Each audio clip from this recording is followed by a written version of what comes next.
শোনার পরে সূরা কাহফ 18 নম্বর সূরার 110 নম্বর আয়াতের শেষাংশ তেলাওয়াত করেছি। আল্লাহ তাআলা বলেন, ফামান কানা ইয়ারজু লিকা রাব্বিহি ফালইআমাল আমালান সলিহা। যে কেউ আপন প্রতিপালকের সাথে সাক্ষাৎ কামনা করে সে যেন সৎ কর্ম করে। ওয়ালা ইউশরিক বিইবাদাতি রাব্বিহি আহাদা, এবং আপন প্রতিপালকের ইবাদতে কাউকে শরীক না করে। দুটো বিষয়, যে কেউ আল্লাহর সাথে পুরুষ অথবা মহিলা আল্লাহর সাথে যারা সাক্ষাৎ করতে চায় তাদের দুটো কাজ করতে হবে। আল্লাহ তাআলা বললেন, এক সৎকর্ম, নম্বর দুই আল্লাহর সাথে কাউকে শরীক করা যাবে না। সৎ কর্ম ততক্ষণ পর্যন্ত কোন কর্ম সৎ বলে বিবেচিত হতে পারে না। কথা খুব মনোযোগ দিয়ে শুনুন। সৎ কর্ম করতে হবে ততক্ষণ পর্যন্ত কোন কর্ম সৎ বলে বিবেচিত হতে পারে না যতক্ষণ না সেই কর্মটা এক নম্বর কোরআন এবং সুন্নাহ দ্বারা প্রমাণিত হবে, দুই নম্বর তা একমাত্র আল্লাহর সন্তুষ্টিতে করা হবে এবং মুহাম্মদ সাল্লাল্লাহু আলাইহি সাল্লামের অনুকরণে অনুসরণে হবে। এই দুটো শর্ত যদি পাওয়া না যায় তাহলে তা সৎ বলে গণ্য হবে না, অর্থাৎ তাতে শিরক চলবে না, বেদাত চলবে না। কোরআন সুন্নাহ দ্বারা প্রমাণিত একটা আমল, তাতে শিরক চলবে না, তাতে বিদআত চলবে না, শিরক চলবে না, বিদআত চলবে না। একটা উদাহরণ দিই আপনাদের সম্মুখে। কুরবানি কোরআন দ্বারা প্রমাণিত, কুরবানি হাদিস দ্বারা প্রমাণিত। 10ই যুলহিজ্জা কুরবানি করা উত্তম। সকলের ঐক্যমতে 10ই যুলহিজ্জা কুরবানি করা উত্তম। ঈদের দিন 10ই যুলহিজ্জা কুরবানি করা হলো উত্তম। আল বারা বিন আযিব রাদিয়াল্লাহু তাআলা আনহু সূত্রে বর্ণিত, রাসূল সাল্লাল্লাহু আলাইহি সাল্লাম ঈদের দিনে ঈদ মাঠে সর্বপ্রথমত নামাজ আদায় করলেন, অতঃপর খুতবা দিতে শুরু করলেন। যারা আমাদের নেই সালাত আদায় করেছে, যারা আমাদের নেই নামাজ পড়েছে তাদের সালাত হয়েছে, তাদের নামাজ হয়েছে। আর যারা আমাদের নেই কুরবানি করবে তাদের কুরবানি হবে। আর যারা নামাজের আগে কুরবানি করেছে, যারা নামাজের আগে কুরবানি করেছে ওয়ালা নুসুক আল্লাহ, তাদের কুরবানি হয়নি, তাদের কুরবানি হবে না। আল্লাহ রাসূল বললেন, যারা আমাদের মতো কুরবানি করবে তাদের কুরবানি হবে। আর যারা নামাজের আগেই কুরবানি করে ফেলেছে তাদের কুরবানি হয়নি। ওয়ালা নুসুক আল্লাহ, যে নামাজের আগে কুরবানি করেছে তার কুরবানি হয়নি। আবু বুরদা রাদিয়াল্লাহু তাআলা আনহু দাঁড়িয়ে গেলেন, আল্লাহ রাসূল, আমি আমার কুরবানির ছাগলটা জবাই করেছি, জবাই করে আমি নিজে খেয়েছি, আকাল তো আমি নিজে খেয়েছি, ওয়া তাআমতু আহলি ওয়া জিরানি, আমি আমার পরিবারকে খাইয়েছি, পাড়া প্রতিবেশীকে খাইয়েছি। লক্ষ্য এবং উদ্দেশ্য কত ভালো দেখুন। কুরবানি জবাই করে নিজেই খেয়েছেন পেট পূর্ণ করে, পরিবারকে নিয়ে এমনটি না। পরিবারকে নিয়ে খাবেন এটা স্বাভাবিক ব্যাপার, কিন্তু পরিবারকে নিয়ে খেয়েছেন, পাড়া প্রতিবেশী যারা আছে তাদের মুখেও কুরবানির মাংস তুলে দিয়ে এসেছেন। তিনি বলছেন, আল্লাহ রাসূল, আমি মনে করেছি এটা আনন্দ ফুর্তির দিন, আজকে পানাহারের দিন, আনন্দ ফুর্তির দিন। এই ভেবে আমার কুরবানির ছাগলটা জবাই করে নিজে খেয়েছি, পরিবারকে খাইয়েছি, পাড়া প্রতিবেশীকে খাইয়েছি, তারপরে আমি নামাজ পড়তে এসেছি। নবী সাল্লাল্লাহু আলাইহি সাল্লাম বললেন, শাতুকা শাতুল হাম, তোমার ছাগল গোশতের ছাগল হয়েছে, অর্থাৎ তুমি কুরবানির নেকি পাবে না। সহিহ বুখারী হাদিস নম্বর 955 ও 983।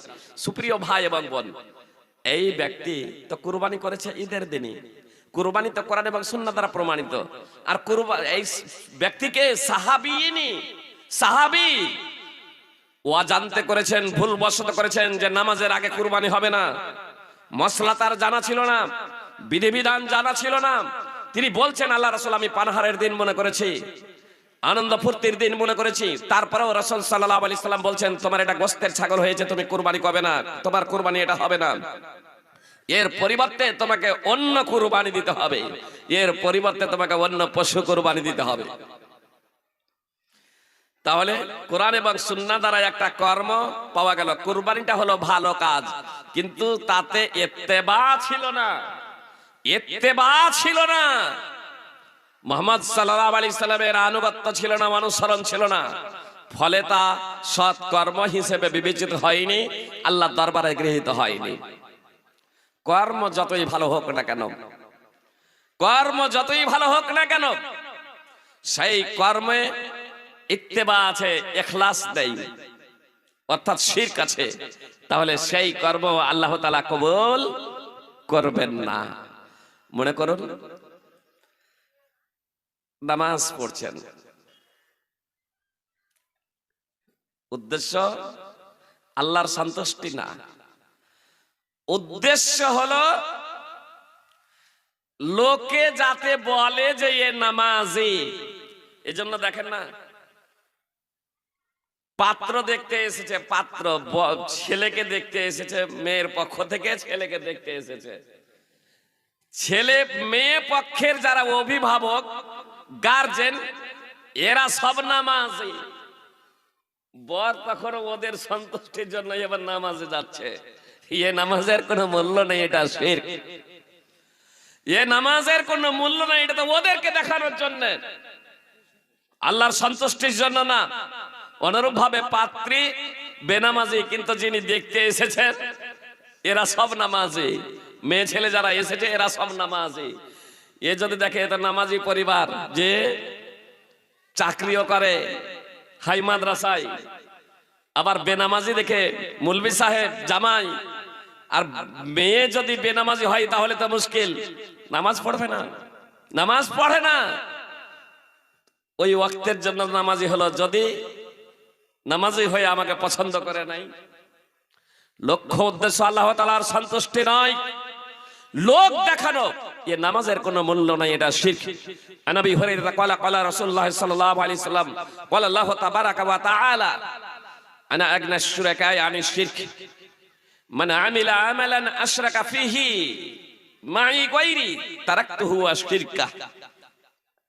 আবু হুরায়রা রাদিয়াল্লাহু তাআলা আনহু বর্ণনাকারী, রাসূল সাল্লাল্লাহু আলাইহি সাল্লাম বলেছেন, আল্লাহ তাআলা বলেছেন, অর্থাৎ হাদিসে কুদসি, আল্লাহ তাআলা বলছেন, আমি শরীকদের শিরক থেকে মুক্ত, আমি শরীকদের শিরক থেকে মুক্ত।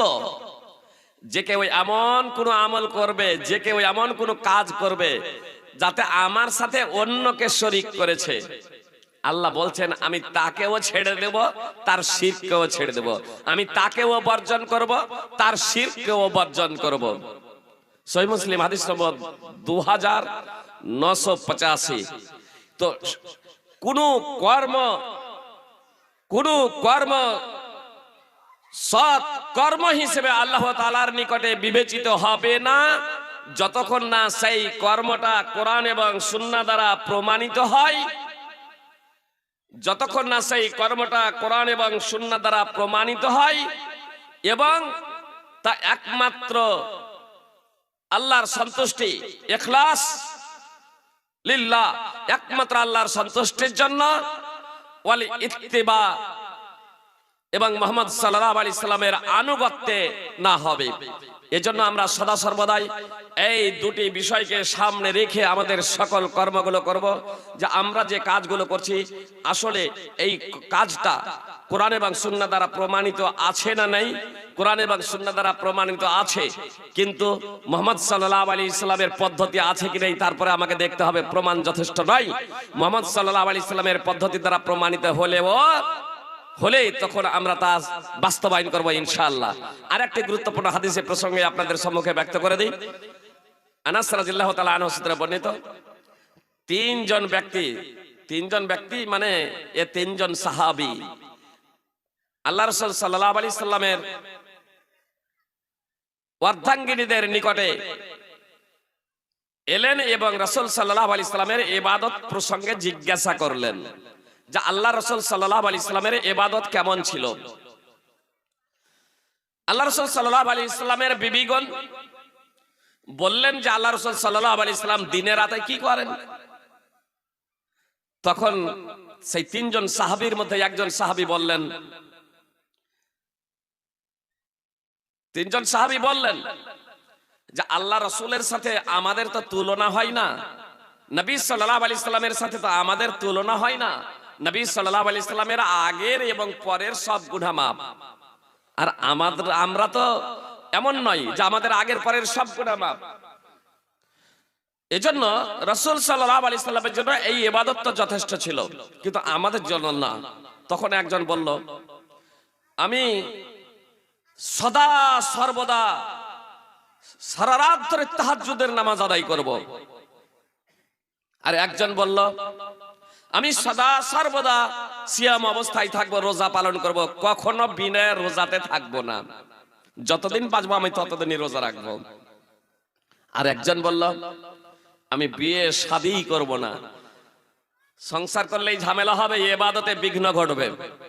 সংসার করলে, বিয়ে শাদী করলে স্ত্রী ছেলে মেয়েদের ঝামেলা হবে, তাদের জন্য রোজগার ইনকাম করতে হবে বেশি আমাকে, তখন বেশি ইবাদত করার সময় পাবো না। তো আল্লাহর ইবাদতের জন্য সে বলছে আমি বিয়ে শাদী করব না, শুধু আল্লাহ আল্লাহ করব, আল্লাহর ঘরে আমি পড়ে থাকবো, নিজের পেটে আর কতটুকু খাবো, জি। তো আল্লাহ আল্লাহ করতে আমার সুবিধা হবে। মুহাম্মদ সাল্লাল্লাহু আলাইহি সাল্লাম এলেন। মুহাম্মদ সাল্লাল্লাহু আলাইহি সাল্লামকে বলা হলো যে এই ব্যাপার, তারা তিনজন এই কথা বলছিল। মুহাম্মদ সাল্লাল্লাহু আলাইহি সাল্লাম ওই তিনজনকে ডাকা করালেন।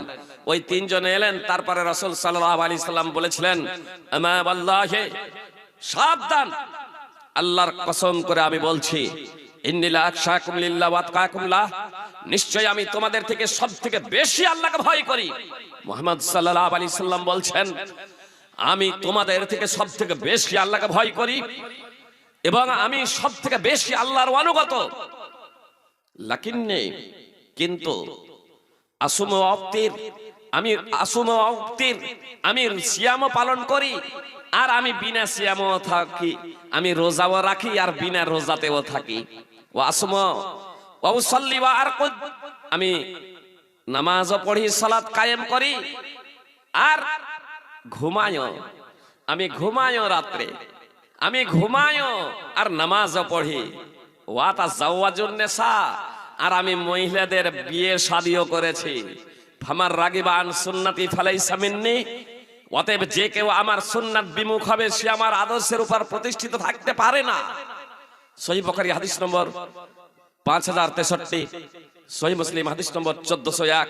সুপ্রিয় ভাই এবং বোন, এই প্রথম দুজন, যে দুজন বলেছিলেন, ফরজ নামাজের কথাও কোরআনে আছে, নফল নামাজের কথাও আছে, হাদিসে ফরজ নফল নামাজের কথা আছে। আল্লাহ রাসূল তাহাজ্জুদের নামাজ পড়েছেন। মা আয়েশা রাদিয়াল্লাহু তাআলা আনহা বলছেন, রাসূল সাল্লাল্লাহু আলাইহি সাল্লাম তাহাজ্জুদের নামাজ পড়তেন এত দীর্ঘ সময় ধরে, পদ্মগল ফুলে যেত, ফেটে যাওয়ার মতো অবস্থা হতো। সুপ্রিয় ভাই এবং বোন, মা আয়েশা রাদিয়াল্লাহু তাআলা আনহা বলছেন, রাত্রে যদি রাসূল সাল্লাল্লাহু আলাইহি সাল্লামের তাহাজ্জুদের নামাজ ছুটে যেত, তাহলে দিনে আবার 12 রাকাত পড়ে নিতেন। এই তাহাজ্জুদের, রাত্রের তাহাজ্জুদের পরিবর্তে দিনে 12 রাকাত পড়ে নিতেন, 12 রাকাত আদায় করতেন। তো রাসূল সাল্লাল্লাহু আলাইহি সাল্লাম কন্টিনিউ তাহাজ্জুদের নামাজ আদায় করেছেন। একজন সাহাবী বলছেন, আমি সারা রাত ধরে তাহাজ্জুদের নামাজ আদায় করব, কোরআন সুন্নাহ দ্বারা প্রমাণিত। মুহাম্মদ সাল্লাল্লাহু আলাইহি সাল্লাম তাহাজ্জুদের নামাজ আদায় করছেন। মুহাম্মদ সাল্লাল্লাহু আলাইহি সাল্লাম যতটুকু তো করেছেন ততটুকুই করবেন, তিনি আরো সারা রাত ধরে করবেন, আরো একটু বেশি করবেন। কি বলা হলো? মুহাম্মদ সাল্লাল্লাহু আলাইহি সাল্লাম বললেন, এই সারা রাত ধরে যদি তাহাজ্জুদের নামাজ আদায় করো, তাহলে আমার আদর্শের উপরে প্রতিষ্ঠিত থাকতে পারবে না, আমার আদর্শের উপরে প্রতিষ্ঠিত থাকতে পারবে না। যে সাহাবী রোজা রাখবো বলেছিল, সব সময় রোজা রাখবো, ও তো খারাপ নিয়ত করেনি, ভালো নিয়ত করেছিল। আরে যেটা ভালো নিয়ত করা হয় কোরআন এবং সুন্নাতে নেই, মুহাম্মদ সাল্লাল্লাহু আলাইহি সাল্লামের আদর্শে নেই, সেই জিনিসটাকেই যদি ভালো মনে করে করা হয়, নেকি মনে করে করা হয়, তাহলে সেই জিনিসটাকেই তো বেদাত বলে। কিছু কিছু ব্যক্তি বলে, মাইক্রোফোনে কি আল্লাহ রাসূল বক্তব্য রেখেছেন? জি, মাইক্রোফোনে অবশ্যই আল্লাহ রাসূল সাল্লাল্লাহু আলাইহি সাল্লাম বক্তব্য রাখেননি, কিন্তু মাইক্রোফোনে বক্তব্য রাখাটাকে কেউ ইবাদত মনে করে না। এটা ইবাদত না, এটা বৈষয়িক বিষয়। মাইক্রোফোনটা আবিষ্কার বৈষয়িক বিষয়, আবিষ্কারটা দিন না, এটা ইবাদত না। জি, এরোপ্লেন, বিমান, আপনার ট্রেন, বাস, এগুলো হজ হচ্ছে ইবাদত, হজ হচ্ছে ইবাদত। আপনি এরোপ্লেনে যাবেন না, বিমানে যাবেন না, ট্রেনে যাবেন না, পানি জাহাজে যাবেন, সেটা আপনার ব্যাপার। এগুলো চাপাটা আপনার ইবাদত না। কাজেই নিত্য নতুন যে আবিষ্কার, এই আবিষ্কার গুলো আবিধানিক অর্থে বেদাত, কিন্তু শরঈ পারিভাষিক অর্থে এটা ওই বেদাত নয় যে বেদাতের ভ্রষ্টতা নিকৃষ্টতা রাসূল সাল্লাল্লাহু আলাইহি সাল্লাম বর্ণনা করেছেন। শরীয়তে কোন প্রকারের নিত্য নতুন কোন বিষয় আবিষ্কার করা যাবে না। ধর্মে আল্লাহ রাসূল সাল্লাল্লাহু আলাইহি সাল্লামের যখন কথা নকল করেন বক্তারা, মেম্বারে যখন চাপেন, আমিও বলেছি, মেম্বারে যখন ইমাম চাপেন তখন বলেন, নবী সাল্লাল্লাহু আলাইহি সাল্লাম বলতেন, কুল্লু বিদআতিন দালালাহ ওয়া কুল্লু দালালাতিন ফিন্নার। ধর্মের বিষয়ে প্রত্যেকটা নব আবিষ্কৃত বিষয় হলো ভ্রষ্টতা, গুমরাহি, আর প্রত্যেকটা গুমরাহি ও ভ্রষ্টতার পরিণাম হলো জাহান্নাম। সুনানে নাসাই হাদিস নম্বর 1578। যখন মেম্বারে যখন চাপছেন তখন বলছেন, নবী সাল্লাল্লাহু আলাইহি সাল্লামের কথাটা আরবিতে নকল করছেন, বাংলানুবাদ করেন না। কুল্লু বিদআতিন দালালাহ ওয়া কুল্লু দালালাতিন ফিন্নার। প্রত্যেক ধর্মের বিষয় প্রত্যেকটা নবাবিষ্কৃত বিষয়ই হলো গুমরাহি, ভ্রষ্টতা, আর প্রত্যেকটা গুমরাহি ও ভ্রষ্টতার পরিণাম হলো জাহান্নাম। এটা বাংলায় বলেন না, পীর মুফতি আলেম ওলামা বাংলায় সাধারণত বলেন না, আরবিতে রাসূল সাল্লাল্লাহু আলাইহি সাল্লামের কথাটা নকল করে ছেড়ে দেন। আর প্র্যাকটিক্যালে এসে তখন বলেন বেদাত হলো দুই প্রকারের, বেদাতে হাসানা আর বেদাতে সাইয়্যা। ভালো বেদাত আর মন্দ বেদাত, ভালো বেদাতটা করা যাবে, মন্দ বেদাতটা করা যাবে না। এবার যে যত বেদাত আবিষ্কার করেছে ধর্মের নামে, ওই বিষয়টা তার নিকটে এখন ভালো বেদাত, মন্দ বেদাত না। ওই বিষয়টা তার নিকটে এখন ভালো বেদাত, এটা আর মন্দ না। সুপ্রিয় ভাই এবং বোন, আমি আপনাদের বলি, আপনি যা করছেন সব তো ভালো বেদাত বানিয়ে দিলেন।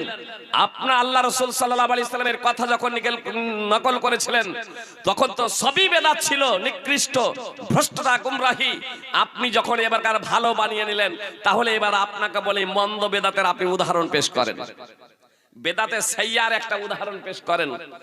আসামে ফরেস্ট গেট হানাফি মাদ্রাসা, সভাপতি মুফতি সাহেব হানাফি, স্টেজে না হলে 1 দর্জনের অধিক মুফতি বসেছিলেন।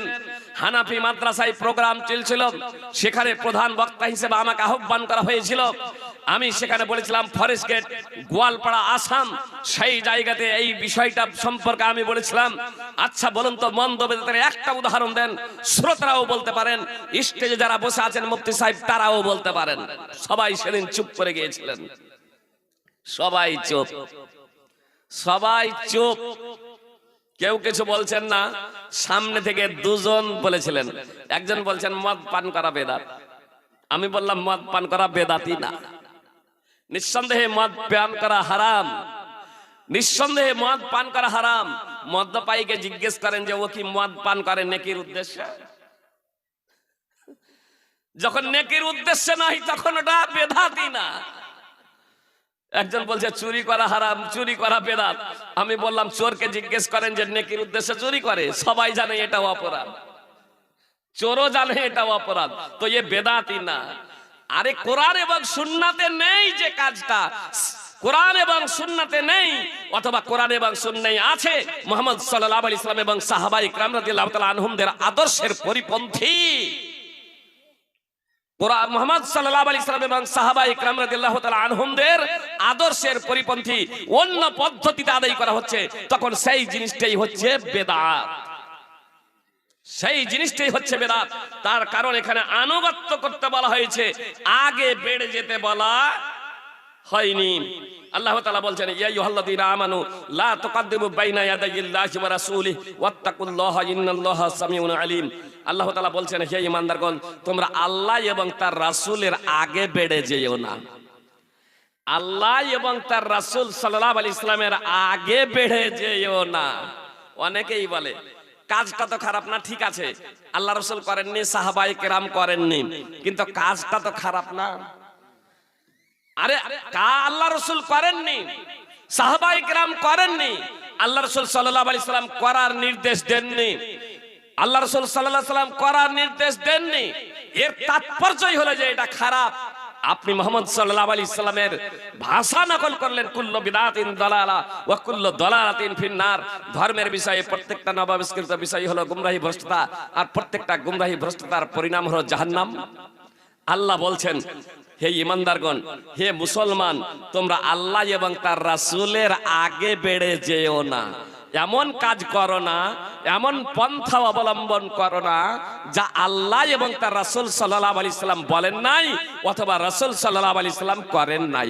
নিজে থেকে কোনো বিষয়কে ইবাদত মনে করো না, নিজে থেকে কোনো কিছু ধর্ম হিসেবে তোমরা তৈরি করে নিও না। আল্লাহকে ভয় করো, নিশ্চয় আল্লাহ তাআলা সবকিছু শুনেন এবং সবকিছু জানেন। সূরা হুজরাত 49 নম্বর সূরার 1 নম্বর আয়াত। সুপ্রিয় ভাই এবং বোন, আগে বেড়ে যাওয়ার আমাদের কোনো অধিকার নেই, আনুগত্য করতে হবে মুহাম্মদ সাল্লাল্লাহু আলাইহি সাল্লামের। নিজে থেকে কোনো কিছু আবিষ্কার করা যাবে না। যেখানে সাহাবায়ে কেরাম নিজে থেকে আবিষ্কার করতে পারেন না, সাহাবায়ে কেরামদের সতর্ক করে দিলেন রাসূল সাল্লাল্লাহু আলাইহি সাল্লাম, সেখানে আমি আর আপনি কে যে নিজে থেকে এইরকম কর্ম, নিজে থেকে কোনো কর্ম কাজ আবিষ্কার করে নিয়ে ভালো মনে করব? যতদিন বেঁচে থাকবেন অধ্যয়ন করবেন, নামাজ স্টার্ট করার আগেই নামাইতু আনা সাল্লিয়া, নামাজেই বেদাত। নামাইতু আনা সাল্লিয়া সহি হাদিস তো নেই, জয়ীব জাল ভিত্তিহীন হাদিসও নেই, ফিকার কোনো বইও লেখা নেই। আমার জানামতে চারজন ইমাম এবং তার শিষ্যরা কেউ এটা বলেননি, তারপরেও কিছু সমাজে চলে। এটা বেদাত।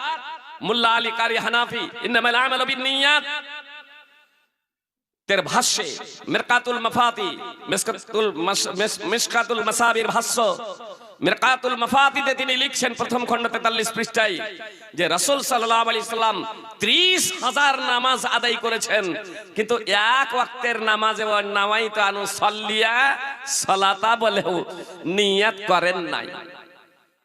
আগে বাড়া হলো না, বেদাত আবিষ্কার, এটা বিদআত। সুপ্রিয় ভাই এবং বোন, কোরআনে কিছু লেখা আছে বলে ভাববেন না।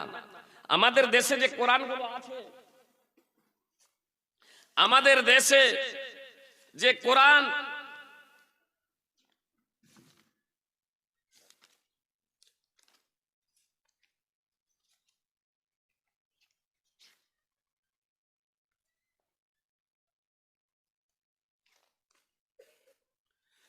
এই যে যেখানে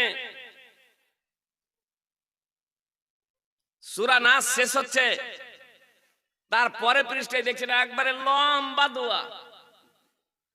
অনেক বক্তাও কোরআন তেলাওয়াত করতে গিয়ে বলেন সাদাকাল্লাহুল আযীম। প্রথম একটু মনে মনে সব ভাববে কোরআনই আবার নাই তো।